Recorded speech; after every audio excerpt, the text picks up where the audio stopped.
How can Singapore produce more leaders like you? A lot of fintechs in Southeast Asia in general are Me Too fintechs. What is one part of Singapore's fintech strategy that cannot be replicated by other countries? You can replicate Singapore in any country. It is a ridiculously painful journey. I didn't bootstrap this. I didn't build it out of my own garage. Don't ask, don't get.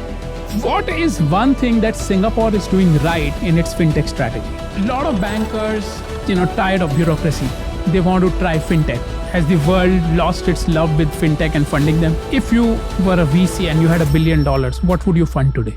I would do exactly what Starling did. They're guinea pig for banks. The new world is going to have a lot of failure in it. I don't think I'm that exceptional of a leader, to be honest.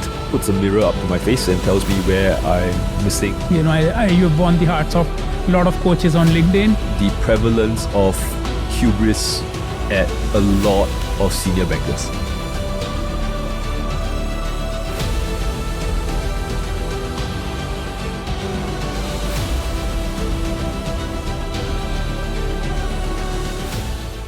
Welcome back to part 4 of this 4-part series. It has been a very, very long recording session and Kelvin has been really, really patient with us.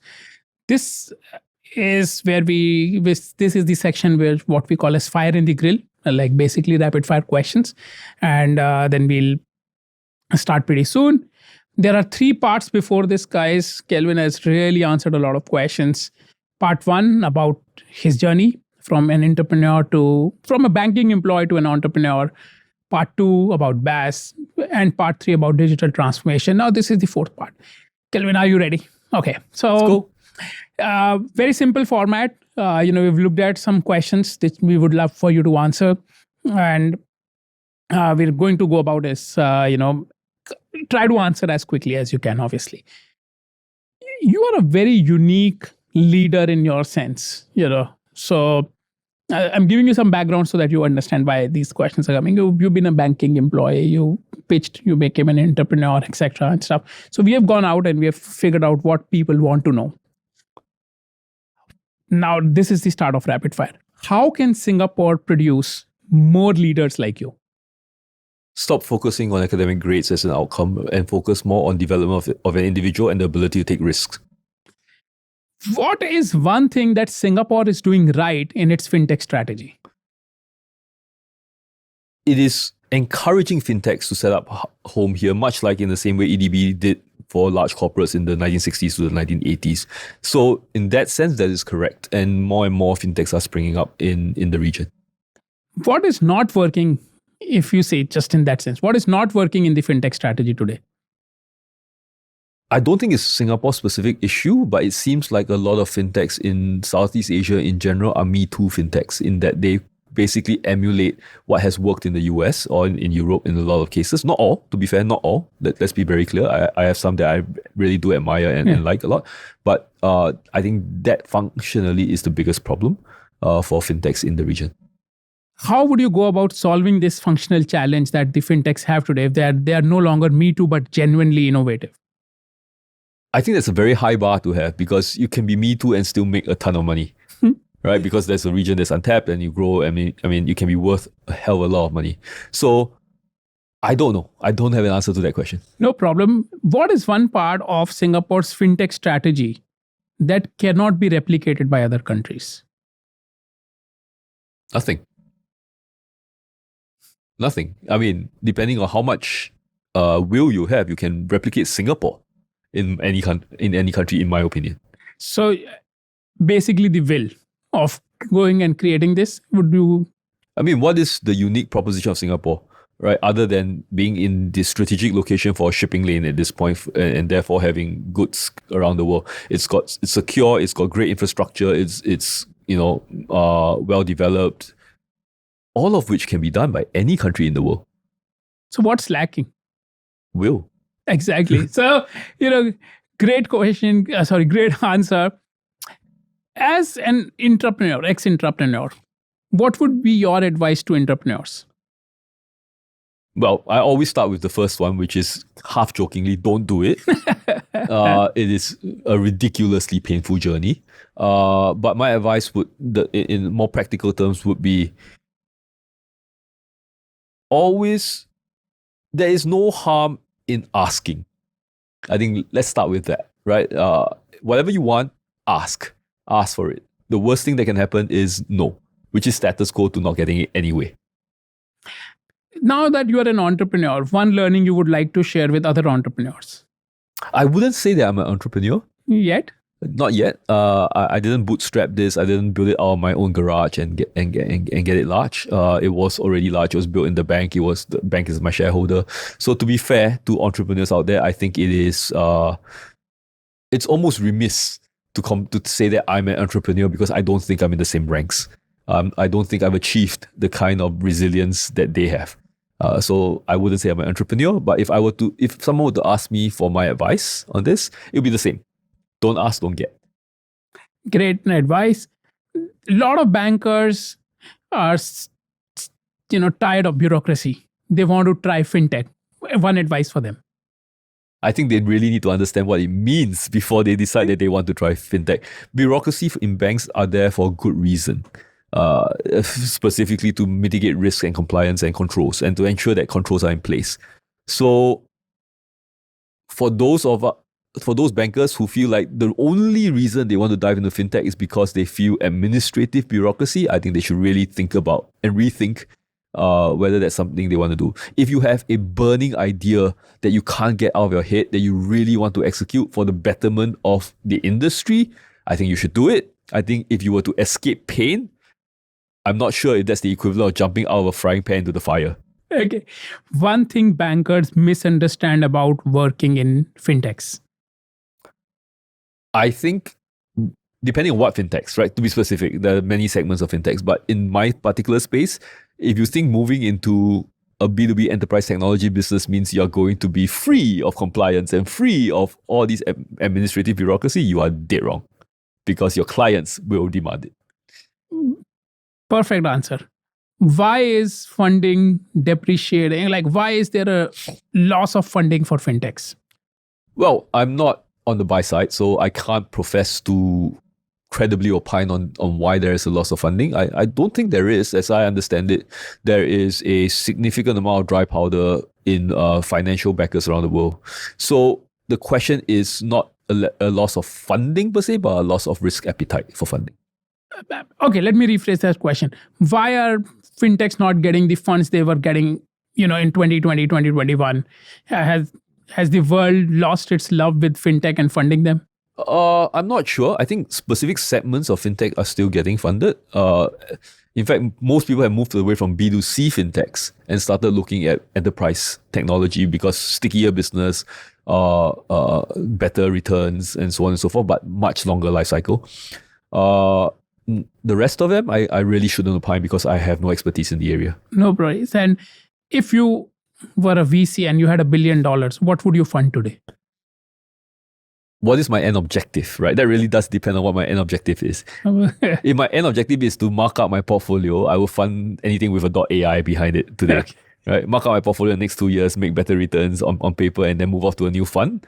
Like, some of these comedian VCs on LinkedIn do.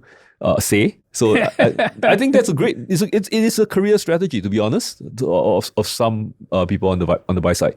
So if I had $1 billion and my outcome was that was what I would do. Now, if I were to invest in sustainable businesses long term, I would start looking specifically at climate change. I think that's and medical practices. Medical practices and climate change are going to be the two pieces of two industries or two verticals that I think are long-term positive. While you say, great answer, first of all. We'll hold you to it. We'll find somebody to fund you $1 billion and see how you invest that. But while you say you're not an entrepreneur, I disagree.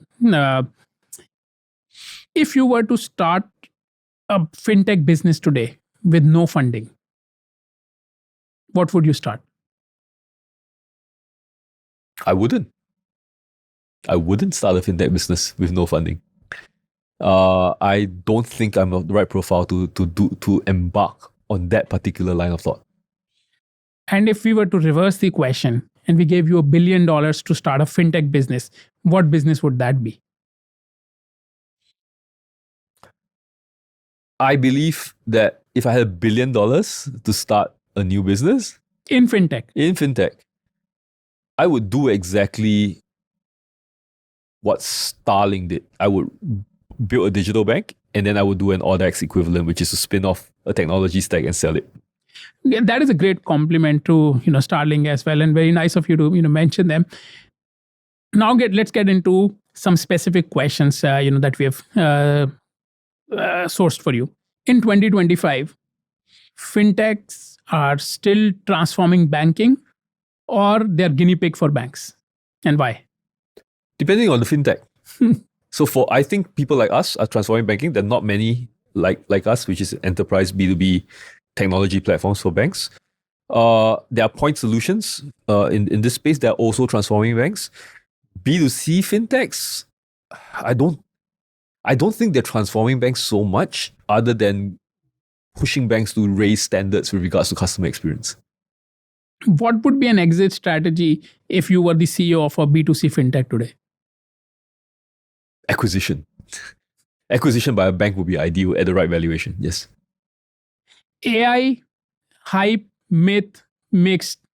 What is it? I think it's a lot of hype. We are at the beginning of the hype cycle for AI. We will see it die down. I like I said earlier in other parts of this podcast, that an AI problem is really a data problem. While it is impressive in the day-to-day use cases, helping developers get more productive, helping individuals get more productive in building out, it's not perfect. It is not ready for enterprise grade solutions, right? Some of my developers spend more time reviewing the AI output than they would have if they had coded it themselves.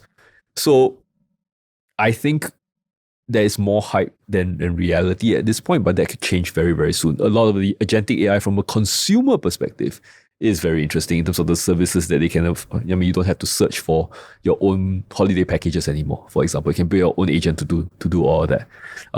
So 50-50, but a lot of it is hype, especially on LinkedIn. Absolutely. LinkedIn is this, everybody is an AI expert, quantum expert, and, it keeps changing with season. So if you had to give one advice to somebody entering the workforce today, what would that be? The two most important attributes to build are, one, resilience. You have to be able to take failure and keep getting up, because the new world is going to have a lot of failure in it. Two, I will repeat it again and again, don't ask, don't get. Have the ability to go out and ask for what you want. In a polite manner, of course. Ask for what you want, and you never know which doors will open. What is one leadership trait that separates you out? I don't think I'm that exceptional of a leader, to be honest. I like to think my unique value proposition, and some may agree and some may not, is that I like to listen to everyone and understand where they're coming from before I respond. Not all the time, but most of the time. Let's dive deeper into this. How is your leadership strategy different for Gen Z? I don't differ my leadership strategy or my leadership persona amongst different age groups of my employees. At least Audex's employees, not my Audex's employees. But I hope, and this is my self-reflection and perception, could be wrong, is that I listen better than most to understand context before deciding on anything. Lot of leaders say next Gen Z, Gen Alpha are not ready for the workforce. Where is the misunderstanding or gap based on your experience? I think the misunderstanding is you need to understand their lifestyle and their context before you understand what kind of work they are going to be ready for. I don't think we have a full understanding of that today. What are you doing to improve your own leadership skills? I actively reflect with a coach. I do, and I do that with someone whom I've gotten to trust quite a bit, and it helps me. Puts a mirror up to my face and tells me where I'm missing and what I'm not thinking about. So that's what I invest in on my own. And don't be quick to jump to judgment. Okay, perfect advice. Delay judgment, invest in coaching. You've won the hearts of a lot of coaches on LinkedIn. Last question for you in this mammoth or marathon that you have survived with us. One thing you would change in banking. I think I mentioned this actually as part of the series in this podcast. I would change the prevalence of hubris at a lot of senior bankers, and that translates to the ability to listen. Thank you, Kelvin. This has been an amazing episode to welcome you back and to do this 4-part series with you. Thank you for living through this and getting this done. Thank you for being part of It's a Regents. pleasure to have been here. Thank you. Thank you.